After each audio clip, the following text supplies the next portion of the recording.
لا إله إلا الله لا إله.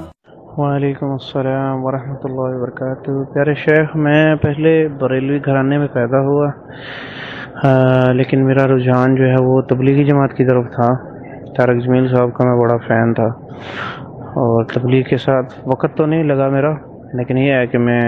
اجتماعات میں جاتا رہا ہوں، اور تبلیغ کی جماعت کے ساتھ مساجد میں ہماری جو گاؤں کی مسجد وہاں آتی تھی تو میں ان کو گشت وغیرہ کروا دیا کرتا تھا۔ تو بیسیکلی میرا جو ہے وہ دیوبندی حنفی عقیدہ تھا میرا پہلے، لیکن ایک رسالہ میرے ہاتھ میں لگا اہل حدیثوں کا، کوئی روشن خان صاحب تھے فیصل آباد کے، وہ بھی دیوبندی سے اہل حدیث، انہوں نے لکھا، تو وہ میں نے پڑھا۔ اس سے مجھے تھوڑا سا کچھ جو ہے وہ احساس پیدا ہوا کہ یار اس چیز پہ جو ہے وہ سوچنا چاہیے، لیکن یہ ہے کہ پھر گھر کی وجہ سے، گھر کے دباؤ کی وجہ سے، یا مطلب اس وقت میں کوئی اسٹیبلش نہیں تھا تو پریشان ہوا، گھر کے والوں کی وجہ سے پرابلمز آئی، تو اس لیے میں نے اس کو جو ہے وہ ذہن سے نکال دیا۔ بعد میں آپ کا میں طارق جمیل صاحب کی تقریریں کروانے کے لیے گیا میموری کارڈ میں، تو فرسٹ ٹائم مطلب کہ میں نے کسی اہل حدیث عالم کو سنا،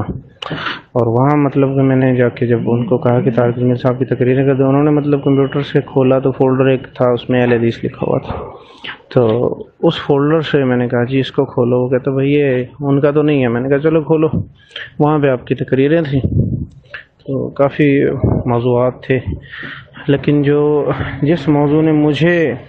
جو ہے وہ اس طرف آنے میں مدد کی،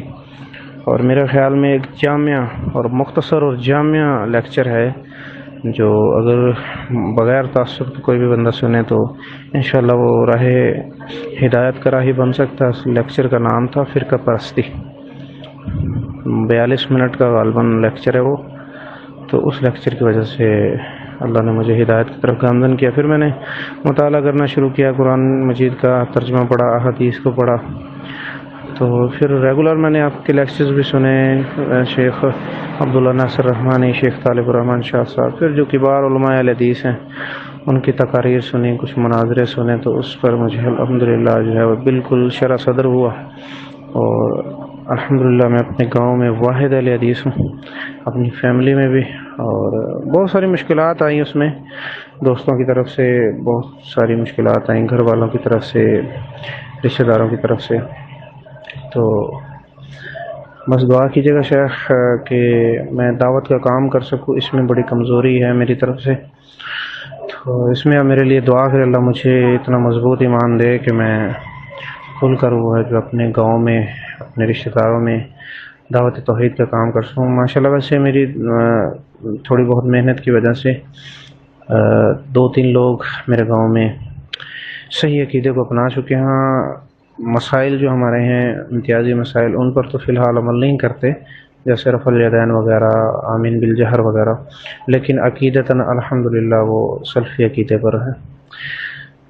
شیخ میں آپ کو بہت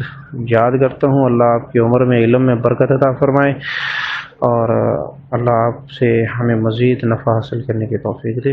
السلام علیکم ورحمۃ اللہ وبرکاتہ۔